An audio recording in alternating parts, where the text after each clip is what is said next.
आप क्या जानते हैं झारखंड राज्य को? हम उस राज्य से आते हैं जहां एक सांसद ने सीने में 12 गोली खाई थी। हम उस झारखंड से आते हैं जहां MP member of parliament Sunil Mahto ने 1 2 3 4 5 6 7 8 9 10 11 12 गोली खाई थी सांसद ने।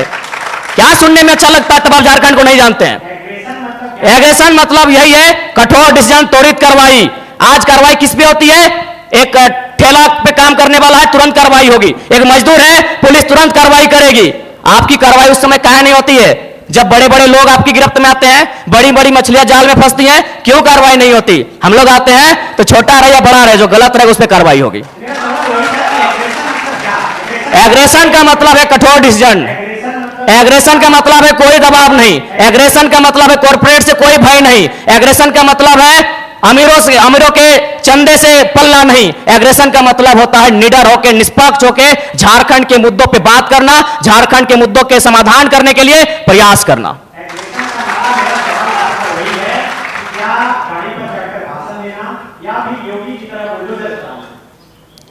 देखिए, भाषण देना हमारा सिद्धांत नहीं रहा है।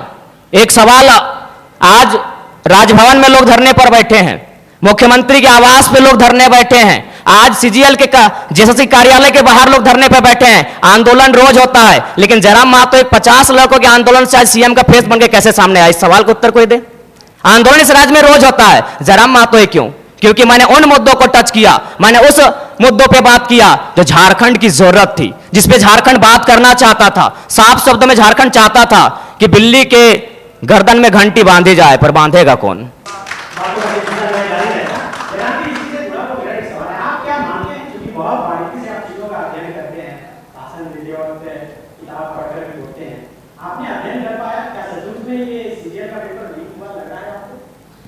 देखिए, जैसा कि छात्रों के द्वारा, विभिन्न संस्थानों के द्वारा जो एविडेंस, साक्ष्य प्रस्तुत किए जा रहे हैं, तो प्रथम दृष्टि से तो यह स्पष्ट हो रहा है कि इस बार भी जो सीजीएल का पेपर है उसमें कहीं ना कहीं गड़बड़ी हुई है, धांधली हुई है। और मुझे लगता है कि पिछली बार जो पेपर गड़बड़ी हुआ था, अगर उसका जो लोग दोषी हैं, अगर वे दोषी लोग पकड़े जाते हैं, अगर उन पर कार्रवाई होती, तो शायद इस बार उनका मनोबल इतना ऊंचा नहीं होता। लेकिन चूंकि आपने एसआईटी का गठन किया, आपने समय मांगा, आपको समय मिला, उसके बाद भी ये तय नहीं हो पाया है कि पिछली बार जो पेपर गड़बड़ी हुई थी, जो 28 जनवरी 2024 को जब इसका एग्जाम हुआ था, तो मेरा मानना है कि कहीं ना कहीं आपका कठोर निर्णय ना ले पाना गवर्नमेंट का, आपका क्विक डिसीजन ना ले पाना उन लोगों का मनोबल को बढ़ा रहा है। हमने कोल माफिया सुना था, हमने लैंड माफिया सुना था, अब यहाँ पेपर माफिया जैसे मामले सामने आ रहे हैं। तो इससे आप इनकार नहीं कर सकते हैं, इस पर आप मौन नहीं रह सकते हैं। ये तो आपको तय करना होगा, इस बात को आपको मानना होगा।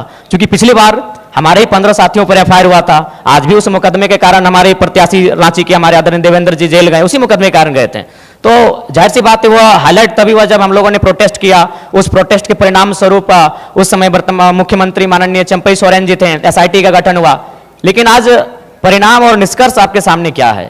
यानी आप लोग उन माफियाओं के मनोबल को बढ़ाने का कार्य आप स्वयं कर रहे हैं।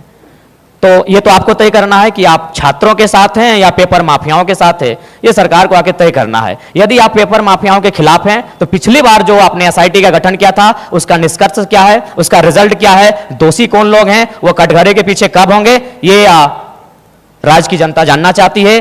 सीजीएल जेएसएससी के तमाम 6 लाख अभ्यर्थी जानना चाहते हैं। सवाल ये पूछा जा रहा है कि जयराम महतो किसके साथ ज्यादा फील करेंगे, कंफर्टेबल किसके साथ, एनडीए की तरफ या इंडिया अलायंस? हम लोग अकेले ठीक हैं सर। चुनाव के बाद भी